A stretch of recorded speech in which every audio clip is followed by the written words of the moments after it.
Это была цель сделать базу отдыха. Основной бизнес другой. Это Мгм. больше был так суббизнес или, место для того, чтобы, сотрудники приезжали отдыхать. Ну, то есть это так и влюбились в место. То есть там 2 собственника. Они, когда увидели это место, они поняли, что здесь живет душа. И я искренне могу сказать, что там действительно какой-то невероятный лес, озеро и тишина вокруг. Причем это в часе езды от Петербурга. Но там как раз был, мой вообще любимый опыт. У нас сельхоз в лесу. Ну, то есть у нас сельхозземля в лесу в России — это какая-то классика. Ну, что поделать?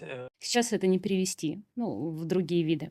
И у нас такой маленький кусочек внутри рекреации. Но вокруг нас оказались ОЗУ. Это защитные леса, на которых ты не можешь даже скамейку поставить. То есть Мгм. там запрещено абсолютно все. Кроме того, что нам неинтересно, это там гидростанции, такие вещи какие-то. Как обычно. Да, Что неинтересно, можно.